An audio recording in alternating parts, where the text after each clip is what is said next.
Hello, August. How are you? It's Past Podcast. We'll be recording every day for the month of August. Having to remember not to say April is an adjustment since I just did this a couple of months ago. But this is the past, or the Past Podcast. And we're podcasting each day in August. So check out the show. You might find something new.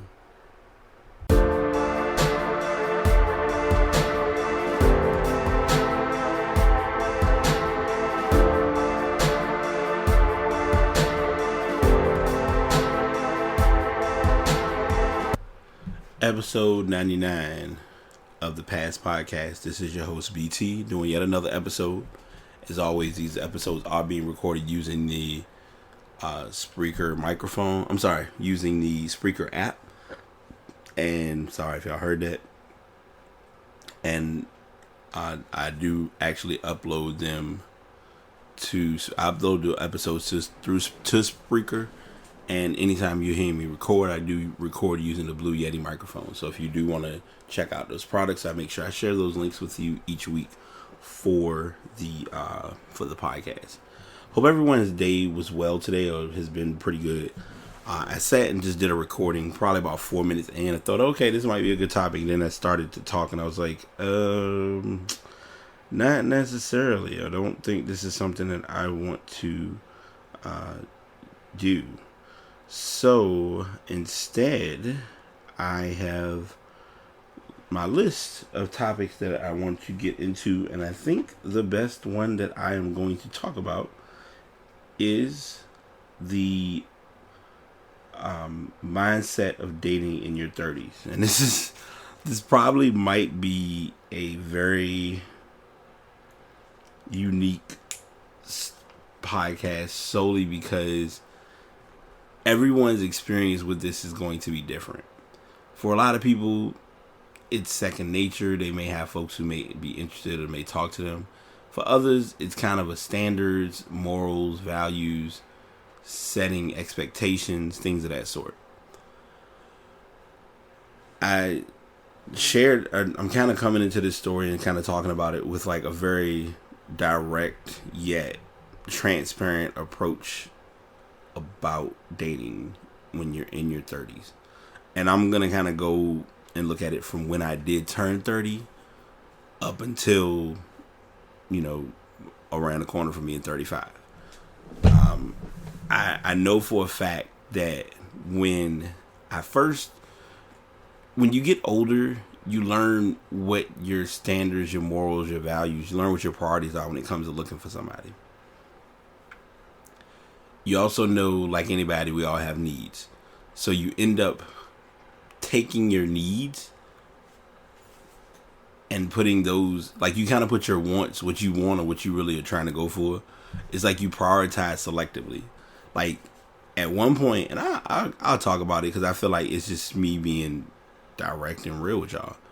At one point when I dated or met people, I was on the kick or on this high of, if I meet anybody or if I'm involved, I want them to be into music, video games, technology, sports, and everything will just come together in time and just basically be a techie or a nerd like I am. But then I also began to realize that having substance with me was very important. But I didn't realize the extent of the substance until I mainly went through just dating and being involved with folks that we weren't on the same page to some degree. And this is probably layers being let down, but it's just what's going on right now. I truly, so as of right now, or at this current moment, I haven't dated in probably literally about 2 years. And it's kind of like an accounted for but unaccounted for, because there was a point where I was with someone and we were kind of in the midst of something occurring, but not much really came from that happening. So here we are now. Like, the person, I don't even deal with or have any association with them whatsoever. And it's new, but it's also one of those things in knowing that the hardest thing to do, and this is what my twin and I have always talked about. And like I said, I always use the term twin like very like natural, like literal twin. But I mean, y'all, if anyone who's listened to podcasts before knows what I'm referring to. But we both kind of came to an agreement on not settling. So it's almost like a two for one. So there's the dating in your 30s and knowing that you have to have your morals and your standards and your values and the things that you want, but also not just taking the first person because it's like, yo, I want to be with somebody because I don't want to be by myself. Because the hardest thing to do is to be by yourself, but still know that others are there. Because having other people there as friends, that's great. But having someone there as like a companion and as a partner, you know, for a relationship, that sexual, intimate, you know, you can kind of kick it with, it's much different. And we sometimes don't look at it or see it that way. But that's I'd say like the big X factor that's misinformed or not really brought to light sometimes. The hardest thing, and this was something that I was guilty of doing before, and it kind of brought me to reality with myself and with who I am and where I'm at now, and that is loving yourself is not one of the easiest things to do. And the reason why it's not easy to do is because by default we give effort to so many people around us and making sure that they're okay and that they're good and that they're not hurt, they're not going through anything, blah, blah, blah, whatever. But then there's the other side of it where we cut ourselves short on what we deserve. And it's almost like it's a gift and it's a curse, because you want to help and you want to make sure, like, I mean, and a person, and this is not a man or a woman thing, this is a people thing. A person should never go into a relationship trying to fix and heal everything. You should go into the relationship accepting and adjusting accordingly. And when I use that term, I mean it as, you don't want to sit and give a person, like, work on these things to help someone do something that they may or may not be ready to do or willing to do. And sometimes that in itself becomes the tallest or the most challenging task out of the process. Because many times some of us like being in the place that we're in, because then that means we've reached that comfort zone, and it's like, why break what's broken when you really should be trying to like improve and enhance whatever you have the opportunity to be able to enhance, which moments like that don't come very often. And I know a lot of y'all probably listening like, well, what does that have to do with relationships, or what does that have to do with dating? I normally would say I have no clue, but in this case, the reason it impacts or factors into the dating process more so is because when you meet someone and you find them interesting, or you find something that you like about them, you have to know that that person may love you for you and won't be interested in you for you, but they also may not be looking for what you're trying to bring to the table. And that can be a daunting task at times, because you see someone and you see that they are I don't want to say your type, because types are very case sensitive, or as I use the term, case by case. Because yes, we all have our type. We all have that person that we feel if we were with them, it would be the best thing in the world. But we also know that some people you meet, they may not be the one for that moment or for that time. And the hardest thing about that is it comes down to you accepting who they are as well as accepting who you are. And I'm kind of circle talking this a little bit, only because for me, I'll come clean. Dating for me is not gonna be at its easiest state, because there are things that I am working on and I have to work on to be ready for whomever, whoever comes along. Because I know that people have morals and values and standards just like I have morals and values and standards.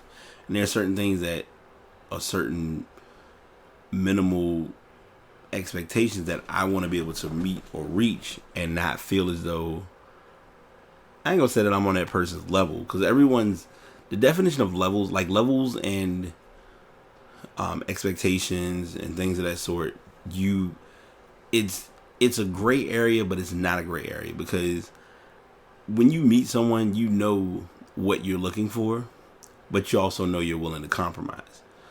The problem becomes how much is too much to compromise. I was trying to figure out how to word that. I don't know why that was so hard. But the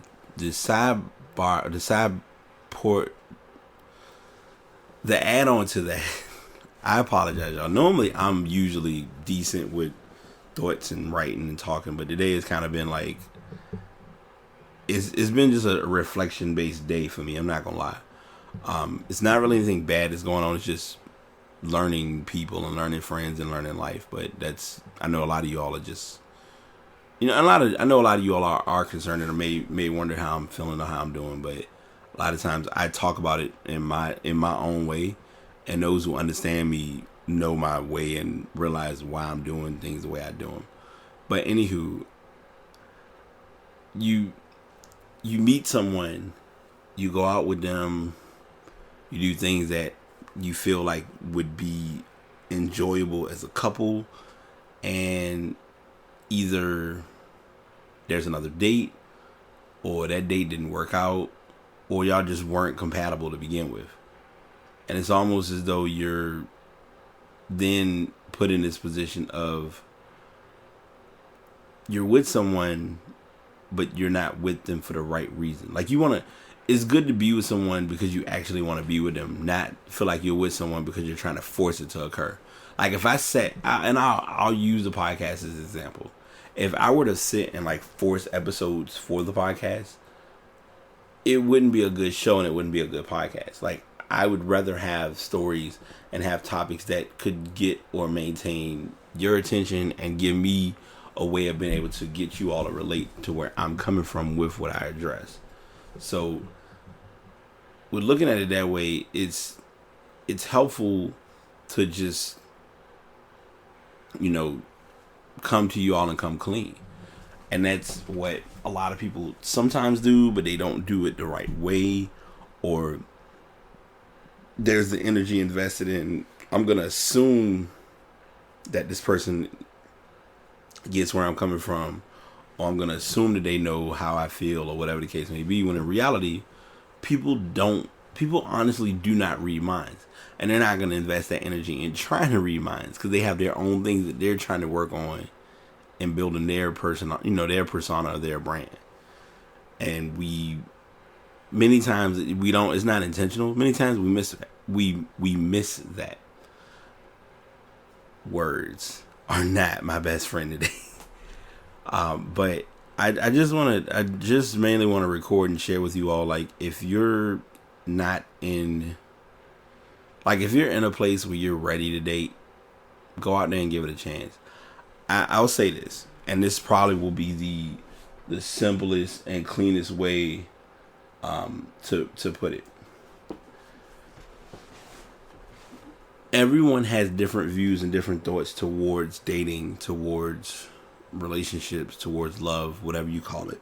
Because some people give love a different view or a different eye than others do. And when you do that, that already puts you at a challenging position to begin with. Because, like I mentioned earlier, the main thing that you want to try to do is meet the person that you're involved with, or that you're trying to become involved with. You want to meet each other on the same page. And sometimes that can be very easy.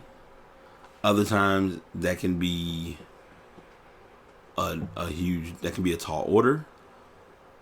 But it requires the effort and the energy in doing so. Coming back to myself, dating for me has been at a standstill. I'll be honest. Normally, I would be willing to sit down, do dating, talk to people, get to know them. It's not that I don't want to do any of those things. It's mainly I've truly been working on just improving who I am and where I stand. A friend of mine, we had a conversation where we were talking about a few things, and she made a reference, because a lot of people don't understand that it's not even a stereotypical or the prototype of, he's the good guy that just is gonna be who he is. Nah, I'm actually human. Like, I'm not perfect, but I also know when it comes to treating a female with respect, it's maybe this might sound like petty, or it might sound like nonchalant, but treating a female with respect, or treating a female like they deserve to be a queen, or like they deserve to be a woman, it's not that hard to do, strictly because the easiest way of doing that is by being yourself. And for the life of me, I mean, like I said, I'm 34. When I was 18 or 19, I didn't know who I was. Like, I was so busy trying to be someone that I wasn't, that I was losing a lot of my personal identity, and nothing was gained from that. So now here it is, times past, and I've gotten older, and I'm looking at it as, I want to be able to be me and also come clean with people on things that I know are what they are.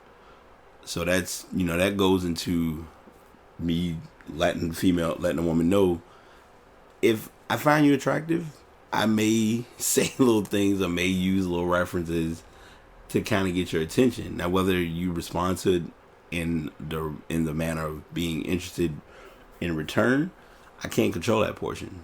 I don't have any control over that. And that's usually the challenging wall that some people run into, is because, well, I don't know how she feels, because then I'm putting all the control in her hands of like how she feels about me.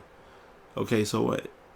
I mean, you want your control when it comes to whether the person is going to be interested in you, or if you're going to reciprocate your interest towards them, because you might not like what they're presenting, and they might be trying to give you X, Y, Z, A, B, C, and it's like, no, I don't want it, thanks, but I appreciate it. And one thing I've said to someone, and this is probably gonna be my closing, is that for whatever reason, and I don't think it's me saying it in a negative way, it's just me seeing it for what it is. The person who I'm meant to be with is not in my area where I am now. And I might be wrong, but I just don't feel it. Because I mean, I've made great friends. I've networked with excellent people, and there's more people that I've met.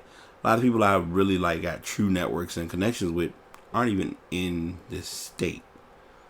Some of my best connections are not even in this city. Like folks who I'm friends with, and people who are like always gonna hear from me, and vice versa, that I'm nearby. They already know, like, y'all, like, we're a family, we close, we tight, we knit. But dating and interactions, I guess I'll say this and then I'll close it out. What has kind of had me in delay with being involved is that I have not put myself out there as wanting to be involved. And personally, I'm okay with that. Because right now, it's not on my agenda. It's something that I'm looking for. What I'm looking for is to be a better Brian. And I know I've said my name, and I know I've kind of been low with identities. If you go back and listen to other episodes, obviously that was kind of like a here today, gone tomorrow. But yeah, all I can do is be me. And I think that's what is the biggest challenge to the transition, is being yourself. And it's like, and I mentioned it earlier, but like being yourself and putting yourself out there. If those two things occur, the rest of it just kind of comes natural. So that's what I'm gonna leave y'all with today. Leave y'all with for tonight. I'll probably be recording, prepping this, getting this up get another topic in quick because I was supposed to have this up in the morning, but this was a busy day and it was a unique day and it was things that I wasn't sure was going to go certain ways and things weren't as bad as I thought they were going to be, so that was a good thing. But as always, I digress. I truly do want you all to know that if there's something you're trying to go for, it's gonna be there. You just have to be willing to pursue as well as be patient. And that's what becomes the hardest or the undaunting task at hand. So that's what I'm gonna leave y'all with today. If you're not already following or checking out the podcast, Instagram, Twitter, Facebook, all of those social media things, I'm on every single possible network known to man. And I always try to get my messages out to you all because I want to make sure that I'm getting to my listeners accordingly. So that's what I have for y'all today. Thanks for tuning in. Until next time, Past Podcast signing out. Another episode complete. Another show shared. Thank you all for tuning in. I appreciate you checking out any current shows or previous episodes. If you'd like to follow me on social media, you can look me up on the Instagram, Facebook, or Twitter under Past Podcast. If you'd like to go to the website, it is available at pastpodcast.com, where you can listen to this episode as well as previous episodes. Until next time, y'all take it easy.